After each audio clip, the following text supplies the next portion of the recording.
Hello, Sarah. My name is Adrian. Thank you very much for all the work you do. I am responding to your call towards the end of episode 44. I have been married for 16 years, 20 years in the relationship, always being very secure in my attachment. My wife has always been a very independent woman, the kind of woman that's the one woman in a group of guys at a bar with a beer watching a game, and I have no problem with that. She's gone a bunch of trips with her friends, just guy friends, and I have never lost an ounce of sleep until 3 years ago, the coach at the gym started raising all the wrong red flags. Unfortunately, 9 months ago, I confirmed my suspicions and I became very insecure and very anxious in my attachment. Right now, I am in a much better place, in a place in which I am discovering what I want, rediscovering who I am, and really working on being more secure. However, I could use your help on how to build that secure attachment with myself, and perhaps by um, as a nice also conclusion, a secure attachment with my wife, and not and be in a secure partnership with her, if that's the case. But if that's what I want, but that's my focus. Thank you so much. Hi, Adrian, and thanks for your message. 20 years is a long time to be in a cooperative, collaborative relationship with somebody, and it sounds like you two have a lot of care and commitment for each other. It's tough to find somebody that we can compatibly relate with. That's really a gift. And that doesn't mean that we're not going to hit speed bumps along the way. Sometimes we're going to bump heads. We're going to misunderstand each other. We're going to frustrate each other. We're going to let each other down. Deepening intimacy doesn't mean that we never fight with each other. It means that we're committed to repairing the hurt that inevitably befalls us from being in close relationship with somebody else. When we're so close with somebody else, the fact that we're in different bodies, with different preferences, with different thoughts and feelings, means we're going to bump into conflict at some point. So here's the thing. Before I try to get you from anxious attachment to secure attachment, we want to understand where that anxiety is coming from. And if trust has been broken, your anxiety is there for a good reason. So we want to make sure that you feel safe enough, that you have enough power to protect yourself, to lay down your anxiety response, because that's what anxiety is, right? Is a safety response. It's trying to protect you from harm befalling you in the same way again. We really want to be able to stay hyper vigilant, right? That's what anxious attachment is. That's what avoidant attachment is, any kind of insecure attachment, because we have this idea that if we stay hyper vigilant, we'll be able to stop the pain or stop the harm from befalling us again. But actually, sometimes it can get counterproductive, and it can start getting in the way of what's actually happening. So what I want to caution here is when our safety response, which is there for a good reason, which is trying to protect us, when we start using that to weaponize it against ourselves as some kind of shame or blame move. And this can particularly happen when trust is broken. We start thinking things like, I should have known better, or even I did know better. I had a feeling and I didn't listen to it. So I want to make sure we don't start persecuting ourselves for all of the things we think we should have done or any intuitive hits that we didn't follow. It's not our fault when something bad happens to us. It's not our fault when someone erodes trust in some way. So making sure that we are not turning our safety response into a way to cause further harm. It hurts enough what actually happened, right? These are the two darts of Buddhism. The actual experience itself is painful enough without us blaming ourselves for the fact that the experience happened. There's enough suffering that's going on already without pouring any more suffering into the container. So if you're going to develop a secure relationship with yourself and you're going to move through this anxiety and you're going to hold this anxiety in a way that it can serve you rather than adding extra pressure and weight into the mix, I want to ask you, do you trust yourself? And what I mean by that is, do you trust yourself to forgive yourself? To forgive yourself for what you didn't know or what you did or didn't do, for any choices that you made or choices that you wish you would have made? Can you hold yourself compassionately? Can you understand that you were doing the best that you could with what was available at the time, with the information that you had, organizing around the values that you had at that time? Can you be forgiving and compassionate towards yourself? I also want to know, do you trust yourself to take care of yourself? So when harm befalls you in some way, do you have a recovery plan? Do you know what you do in order to self-regulate, in order to self-soothe? Do you know how much time you need? Do you know who you need to turn to for support? What resourcing do you need in order to take care of yourself? Do you trust yourself to hold your boundaries? And when I say hold your boundaries, I don't mean do you trust yourself to tell the other person what your boundaries are and then continue to tell them over and over again to make sure that they don't forget as a way to should them into holding your boundary for you.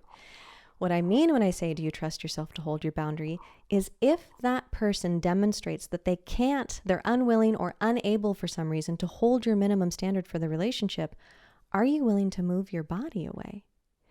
And do you trust yourself to have a plan for what happens if your boundaries are crossed? Now, I don't want to encourage people to catastrophize. That is incredibly draining and depleting. But sometimes if we're noticing that we just can't let our anxiety go, if we just can't stop scanning for danger, it can be helpful to go, okay, if the worst happened, what would I do? And make a plan for it. This is what I would do. These are the moves I would take. These are the people I would call on for support. And once you have that plan, then you can lay down the scanning for danger because you're like, I already know what's going to happen. I don't have to keep thinking about this now because I already have my escape hatch. I already know what the danger exit strategy is. If I need it, it's there in case of emergency, like break glass in case of emergency. You already have it there. Okay, so that's all of the ways that you can start developing secure attachment with yourself. Now, if you want to start developing secure attachment with your partner across your relationship, you need to ask yourself, do you trust your partner? And when I say, do you trust your partner, I like to use something called the trust formula, where trust equals someone being sincere, reliable, and competent and capable. So when I say sincere, I mean, do they mean what they say? Are they honest in the way that they're talking to you and they're expressing their desires and the information they're sharing with you? Are they reliable? Do they show up the way they say they want to show up? And then competency is about whether or not you have the skill set to show up the way you say you want to show up. And capacity is whether or not you have the time and energy. And it can be really helpful if there's been a breakdown in trust to see which of these pieces the breakdown centers around, because then that person can start building a skill set around strengthening whatever that piece that may be a little too weak for there to be full trust. It also helps to understand not only what happened, but why it happened, what you wish would have happened instead, and what needs to change in order for it to not happen again. So that might mean having a conversation with your partner. How do you talk about your desires?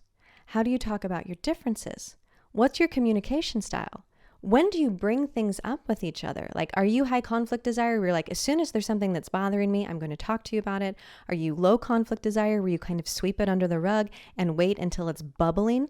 Finding a healthy balance, not processing too much, not holding back too much, can be really helpful. So getting really clear on what your communication style is. And then, are you a safe place for each other's truth? So if somebody comes to you and tells you something, can you hold that without it going into persecution, without there being relationship ending crisis level consequences? Can the person come to you and talk to you about what's up for them?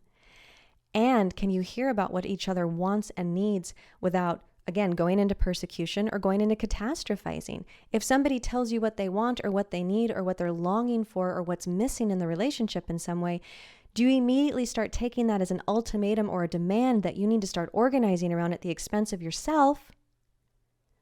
Or can you just hear it and take it as information and sit with it for a little while and see what changes within you, within the relationship, now that you know what each other wants and needs? As far as recentering goes, the very first step you're going to want to take is to stop your heavy thoughts, because we have this idealism that if we were just smart enough, if we just worked hard enough, if we just thought about this enough, we'd be able to stop the pain and we'd be able to prevent harm from befalling us. But if that was true, we'd all be walking around with a lot less pain and avoiding a lot more harm. So clearly that's not the answer. So I'm going to let you know these heavy thoughts where you're constantly looping, reliving what happened, coulda, shoulda, woulda, past analysis and future planning, it's actually wasting all of the energy that you need in order to recover and heal and make a change.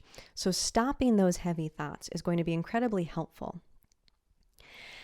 Then I want you to ask yourself, is it actually safe to desensitize your trigger? Because I don't want to get rid of a safety response that you still need. So asking yourself, is this a historical response, or am I responding to the current moment, to the present moment? So did something happen in the past and we can leave it in the past? It was kind of a one and done. Or is this something that I feel like I actually do still need to stay vigilant about? That's part of the reason why you can't put the anxiety down. I don't want you pathologizing your safety response. It's your body's attempt to protect you. It's your body's attempt to keep you safe. So we want to turn towards it rather than act like it's something broken that we need to fix. There's a good reason for it being there. Okay, but if it is something historical, if it's not something you have to track in the present moment, if you've already done the work of rebuilding trust in yourself and rebuilding trust across the relationship, and now there's kind of like the sticky, icky, lingering thing, then what you can do is you can start to desensitize your trigger. And you're really going to want to get the body online for this. You're going to want to track with awareness and intentionality what's going on in your body. So the traditional safety responses are fight, flight, freeze, fawn, and dissociate. And it's helpful to know which of those is your safety response. So first, recognize how your body's responding. What's your survival response? And then Bessel van der Kolk has a book called The Body Keeps the Score, which is tremendous on this particular topic, where there's actually evidence to show that enacting your survival response is actually a way to move the trigger through your body more quickly, rather than trying to avoid it or trying to stuff it down, going, oh, I have a fight response. I probably need to go punch something away from everybody else so you don't freak anybody out. Oh, I have a flight response. Maybe I need to go for a jog. Oh, I have a freeze response. Maybe I need to go shut myself in the bathroom right now or wrap myself in a blanket, like with it over my head. So being able to turn towards your survival response and enact it in some way is actually a way to self-regulate the body in that moment. So you want to recognize the state that you're in, and then do you want to care for yourself through that state? And caring for yourself might be enacting the survival response. It can also be nurturing, nourishing things like getting yourself a glass of water, turning your face up towards the sun, getting your hands in some dirt, laying down to take a nap. Turn towards yourself, care towards yourself so your body knows it can start relaxing some of its vigilance, because you have awareness now. You're witnessing what the body's going through, and you're going, I'm here for you. I'm going to take care of you in this moment. And one of the things that you can do in order to self-regulate, so I'm mentioning like getting your face turned towards the sun or drinking water, is you're going to want to do 3 things. And you've probably heard me say this before if you've been listening to the podcast. The first thing is intention. So what is the intention of why I'm doing this? I'm not trying to fix something that's broken or wrong with me. I'm trying to love myself through a really difficult moment that's happening for a really good reason. And I want to be able to get back to my day. So having intentionality and awareness, this is what's happening. This is what I want to be happening. And then doing something with physical intensity. So we're speaking to the limbic system in a language that it understands, which is sensation. So you're going to want to look at something or taste something crunchy or listen to a soundtrack that's really helpful for you. Smell some lavender. Like I said, go for a run. You're going to want to engage physical intensity in some way, in a way that's still soothing. And you're going to want to get your reps in. You're not going to want to wait until a bad memory or a paranoid fear pops into your mind to desensitize. You want to be desensitizing on the regular. Like, make this a part of your practice when you wake up first thing in the morning. This can be part of your morning ritual. It can be part of your evening ritual. You can do this practice before you go to bed. I did this as a threshold practice. So I picked something that was going to happen continuously throughout the day. So for me, that was putting my hands on the steering wheel of my car. And I would just practice my desensitizing practice. I would practice a spaciousness practice. So it can be every time you walk through a door, every time you take a sip of water, every time you check your phone. You can build in a ritual of desensitizing so that tool is actually more available the next time you get thrown off center. After that happens, you get to come back to a sense of yourself, right? Once you come back to center, you remember who you are, you remember what you value, you remember what you care about. You can make choices from complexity rather than reactivity. And here's the thing, repairing trust and recovering from harm, it takes time. It's okay to have a forgive and forget kind of mentality. There's nothing wrong with forgive and forget, especially if it's a one-time deal. But like I said, it can be helpful to understand why it happened, what you wish would have happened, and what you need to do differently to see if you can make sure that that doesn't happen again in the future as much as possible, because we all know we're bumping up against the unknown, right? We don't know, but we're giving ourselves the best chance possible by aiming for whatever ideal is. So what I encourage you to do is move at the speed of trust, whatever that means for you. It takes time to rebuild trust with each other, and it takes time to rebuild trust with ourselves. It takes time to apologize. It takes time to repair. Accountability takes time. It takes time to reconnect, and it takes time to learn the skills that we need in order to make sure these things don't keep happening. We need both the will and the skills in order to make these kinds of changes and make them sustainable. So how would you handle this in the future? And when I say you, I mean you as an individual. What would you do differently? What would your wife do differently? And then what would you do differently as a couple? So there may be some overlapping answers in all of that, and there may be some individual answers in all of that. So what would you, what would she, and what would you both do differently? Here's a quote from Heidi Priebe to close us out.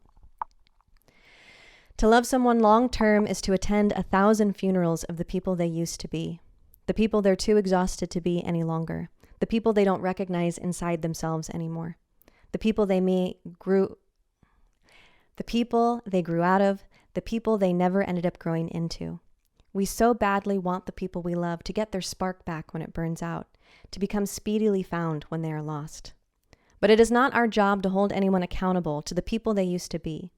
It is our job to travel with them between each version and to honor what emerges along the way. Sometimes it will be even more luminescent. It will be an even more luminescent flame. Sometimes it will be a flicker that disappears and temporarily floods the room with a perfect and necessary darkness. Thanks for listening. If you enjoyed what you heard, please leave a review on Apple Podcasts or anywhere you listen to these podcasts. You can also go to trendswithbenefits.com to check out all of our written work and to sign up for our newsletter. And Adrian, thank you so much for calling in. And listeners, now you know you can do this. You can call in, and it doesn't matter how small the problem seems to be, how big.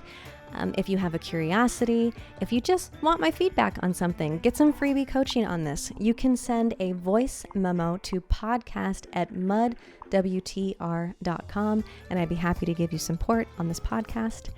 And also, as a special gift for our listeners, we are offering a discount code for our new mushroom boost, which is a blend of 8 different mushrooms that are all USDA certified organic. And you can use the code BOOST25 for your first order of Mushroom Boost. To paraphrase Young Pueblo, here's wishing you calm communication, clear commitments, and a willingness to support each other's happiness.